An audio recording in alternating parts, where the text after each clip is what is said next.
morning. So, halata, bagong gising. So, ang sakit ng balikat ko. Kakagawa ng kakahalo ng ube halaya kagabi. So, sumakit yung braso ko. So, okay, by the way, welcome to my YouTube channel, and our recipe for today is Ube Cheese Pandesal with Ube Halaya filling. So, gumawa ako ng sarili kong Ube Halaya. So, nasa description yung link kung paano gumawa ng Ube Halaya. Gumawa din ako, binidyo ko siya. So, yep.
Okay ng ating dough na size na siya.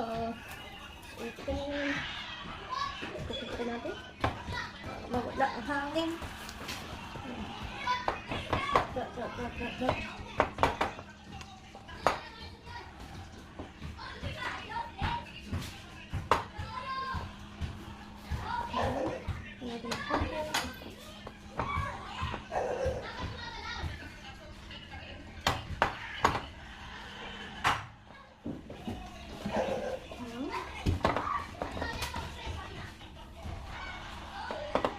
Lalagyan natin siya.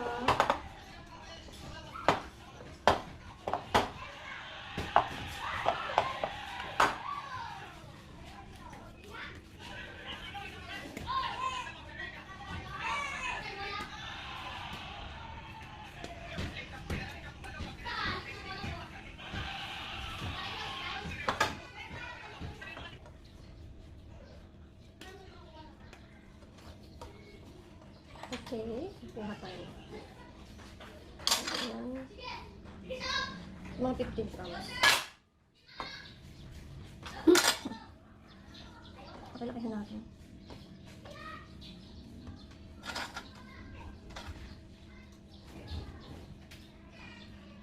Ayan, lagyan na kalaki. Lalagyan natin ng palaman sa loob. Quickmelt Cheese. And this Ube Halaya. So, ito ang purpose ng Ube Halaya kung ginawa. Palaman.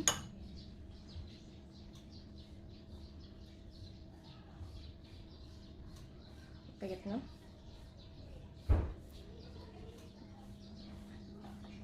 Ayan, dapat sa loob. Nasa loob. Pati di ka lumabas.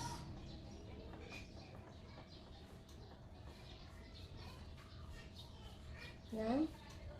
Then, ilalagay mo siya sa breadcrumbs.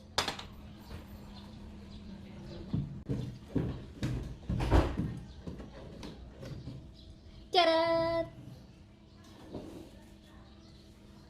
Then, ready ka na ang pan with the butter. Buli pa ako lalagyan ng butter ng anong pan na yan. Yan! Ganyan siya. Isa pa ulit. Dapat ganyan kalalaki, pare-parehas ang size niya. Kasi kung hindi, is iba po, iba luto. Siya hindi. Iba malaki, hindi.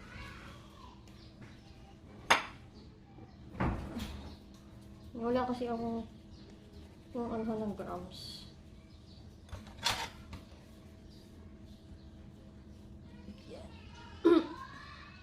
Cheese. Ube. Ayan siya. Palapadin mo lang siya ng konti para hindi magkalat.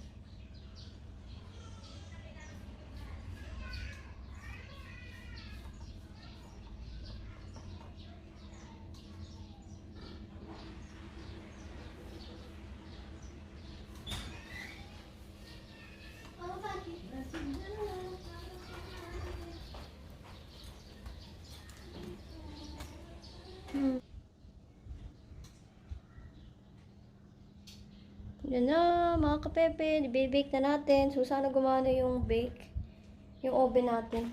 Diyos ko, pag hindi gumana yun, ewan ko. Hindi siya ganun ka pantay-pantay.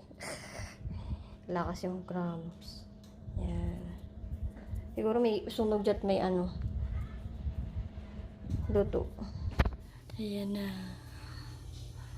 Nasa loob na siya, mga KaPePen. Niluluto na. Hindi pala dyan limpo, ano? Oo. Ang bilis naman ata niya, naalsa na siya agad.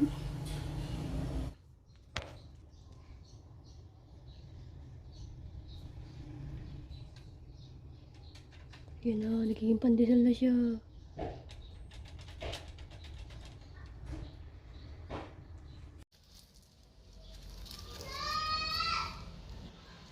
Yay! Ube Cheese Pandesal is ready to eat!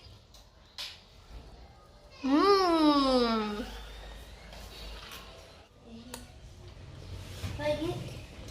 Mmm! Sarap!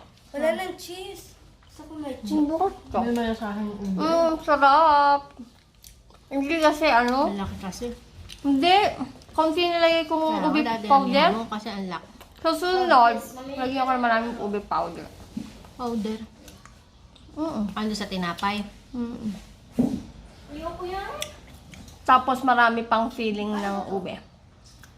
Okay, so that's our Ube Cheese Pandesal. It's successful, guys. Oh, ang sarap. So, see you on my next video! Cream cheese dapat.